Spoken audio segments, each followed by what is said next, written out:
Jadwal siaran langsung Timnas U16 Indonesia vs Filipina.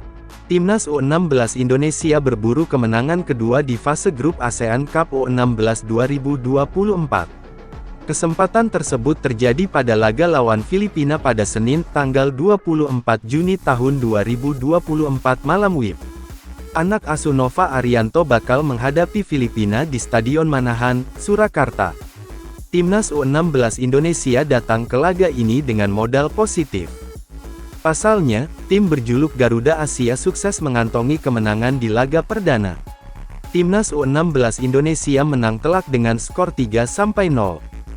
Gol-gol dicetak oleh Mierza Firjatullah di menit ke-35, Evandra Florasta, 57, dan Fandi Alberto, 86. Meski meraih kemenangan, Timnas U16 Indonesia masih memiliki sejumlah catatan yang harus diperbaiki.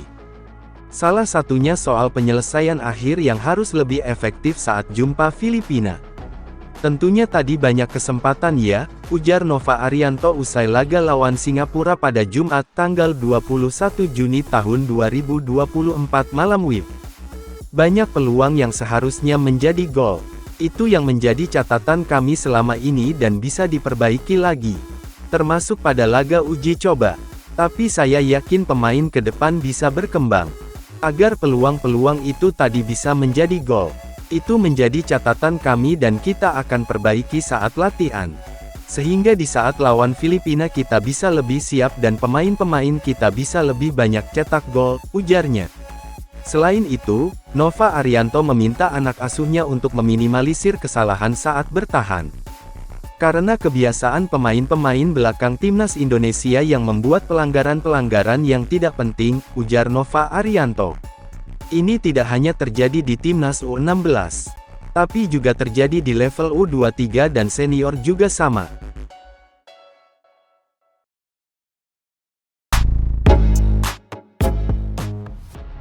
Shin Tae-yong tidak kunjung tanda tangan kontrak. Perkembangan Shin Tae-yong belakangan ini memang menarik perhatian. Shin baru saja membawa Timnas Indonesia melaju ke fase ketiga kualifikasi Piala Dunia 2026. Sebelumnya, Shin Tae-yong disebut sudah setuju secara verbal untuk memperpanjang kontrak kerjanya di Timnas Indonesia hingga 2027. Shin Tae-yong memang sudah melampaui target yang diberikan oleh PSSI. Saat itu Shin harus membawa Timnas Indonesia melaju ke fase gugur Piala Asia 2023. Shin Tae-yong juga diberi target lolos dari fase grup di Piala Asia U23 2024. Bahkan, Timnas Indonesia U23 asuhan Shin mampu menempati posisi keempat ajang itu. Namun, sampai saat ini Shin Tae-yong masih belum memperpanjang kontrak. Banyak dari netizen di Indonesia pun khawatir. Mereka menumpahkan rasa kekhawatiran itu di kolom komentar unggahan terbaru di akun Instagram resmi Shin Tae-yong. Shin Tae-yong dikabarkan sedang tak sehat belakangan ini. Pelatih berusia 53 tahun itu pun sedang berada di Korea Selatan. Netizen dengan akun Budio Basri, berharap Shin Tae-yong segera pulih dari cedera dan segera menandatangani kontrak baru. Coach kalau udah sehat, langsung tanda tangan kontrak baru ya, harap Budio Basri. PSSI disebut sudah mengajukan beberapa proposal kontrak baru kepada Shin Tae-yong. Namun, ex-pelatih Timnas Korea Selatan itu belum juga melakukan tanda tangan kontrak. Ketua Umum PSSI, Erick Thohir bahkan terkesan mengikhlaskan jika pada akhirnya Shin Tae-yong memutuskan tidak melakukan perpanjangan kontrak dengan PSSI. Kalaupun dari Timnas Korsel menginginkan Coach Shin Tae-yong, saya tidak bisa melarang, ujarnya baru-baru ini.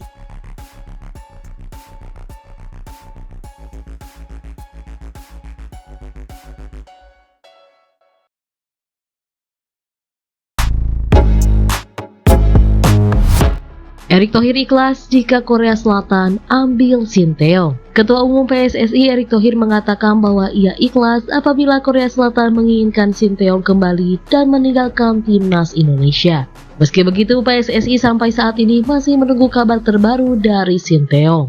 Seperti diketahui, Shin Tae-yong saat ini sedang pulang ke Korea Selatan pasca sukses membawa Timnas Indonesia ke putaran ketiga kualifikasi Piala Dunia 2026 zona Asia.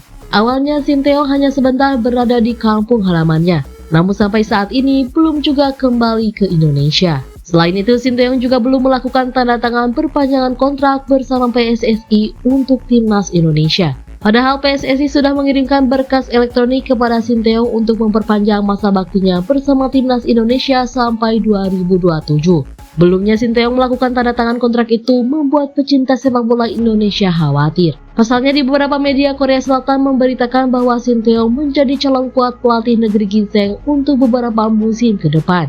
Sinteyong yang sebelumnya pernah menjabat sebagai pelatih Korea Selatan di Piala Dunia 2018.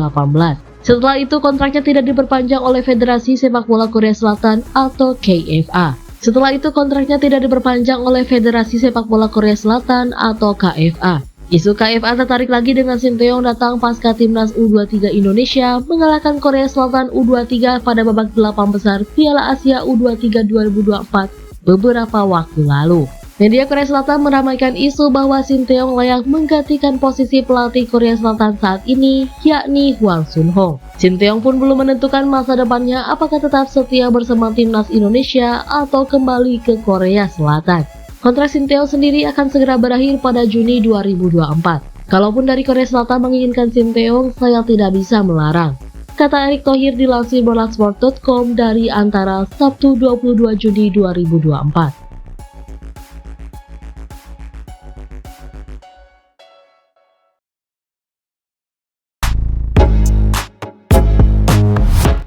Jalan Marten Paes ke timnas Indonesia masih panjang. Kiper Dallas FC, Marten Paes, masih harus menunggu waktu untuk berseragam timnas Indonesia. Paes sebenarnya sudah menjalani sumpah WNI pada bulan April lalu. Namun dia masih menunggu hasil sidang pengadilan arbitrase olahraga CAS. Sampai saat ini proses tersebut masih berjalan. Erick Thohir menjelaskan, saat ini semua pihak hanya bisa menunggu. Menurutnya, proses administrasi FIFA memang membutuhkan waktu. Bahkan, dia menilai proses yang dilewati Paes masih panjang. Sudah angkat sumpah jadi WNI. Tapi proses administrasi di FIFA masih berjalan panjang, kata Erick Thohir dilansir dari laman Antara Bali. Menariknya, Menteri BUMN ini menyebutkan bahwa membangun timnas Indonesia tidak mudah. Dia melihat banyak tantangan agar bisa membuat skuad Garuda makin baik. Selain itu, tidak semua negara ingin melihat prestasi Indonesia. Tentu ada tantangan, saya rasa tidak semua negara ingin Indonesia majukan. Jadi itu kami dorong, tukasnya. Paes sendiri jadi pemain yang cukup panjang untuk bisa membela timnas Indonesia. Paes sempat bermain bersama timnas U21 Belanda pada kualifikasi Euro U21 2021. Saat itu dia sudah menginjak usia 22 tahun saat timnya melawan Belgia. Ini yang menjadi faktor utama akhirnya kasus Paes dibawa ke CAS.